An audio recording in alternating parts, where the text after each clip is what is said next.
So, very good evening, friends. Today we'll start with this liquidation and voluntary liquidation. We have already covered the liquidation and voluntary liquidation as is contained in the code and regulations. But now we will again summarize some of the provisions when we go through these case studies. So what are the main points? So first of all, you should remember that these are the main points on which questions can be asked, and you can add to these. So one thing could be regarding contribution to liquidation costs in case the liquid assets fall short of the liquid assets. Then regarding this compromise or arrangement, who will bear the cost in case of any scheme for compromise or arrangement is proposed, in case it fails or it succeeds. Regarding independence of liquidator, what are the points to be covered? Preservation of records, how to seek cooperation, inquiry relating to onerous property and how to handle them, duties of liquidator, then composition of stakeholders consultation committee, treatment of secured creditors, liquidator to realize uncalled capital or unpaid capital contribution, handling liquidation money, bank account, and this corporate liquidation account. Mainly, there are some changes in this composition of stakeholders consultation committee in the recent regulations. So apart from that, there are not much changes in liquidation. But let us go through this, and if required, we'll change this slide regarding this composition of stakeholders consultation committee once we go through these case studies.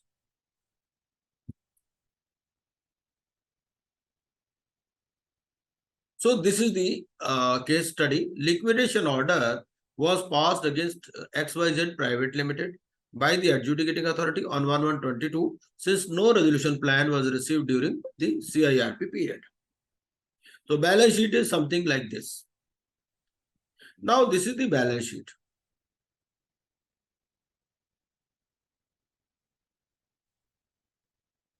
So cash and bank balances are 8 crores. So basically these are the liquid assets.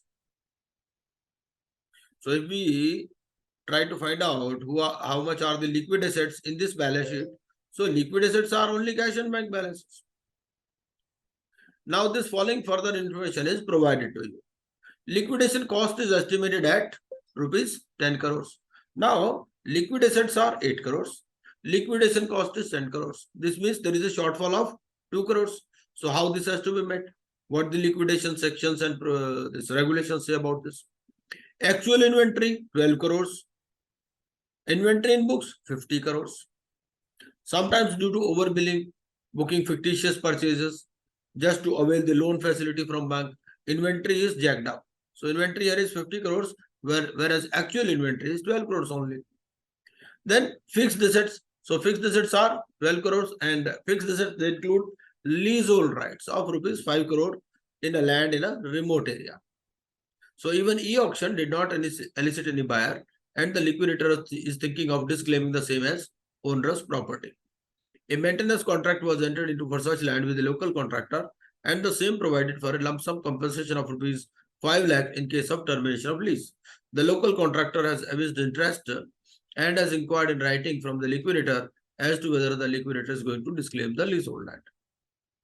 So something similar, I think we discussed in the concept of this bankruptcy also regarding this onerous. So this is something similar. The liquidator has formed a consultation committee but did not include the workmen or their representatives in the committee. One of the secured financial creditors has written to the liquidator regarding his intention to realize his security. The loan amount due to him was 8 crores and the security provided to him as on the date was valued at 10 crores, which he intends to sell at 7 crores. The liquidator has a buyer who wants to buy this property at 9 crore. However, the buyer wants to buy it in 2 installments of rupees 4 crore immediately and 5 crore after 6 months. Because there is a concept of ready and willing buyer. So if there is a buyer, but the buyer says that, okay, I'll pay something now and sometime after 6 months, then he's not a ready and willing buyer. He's not a ready buyer.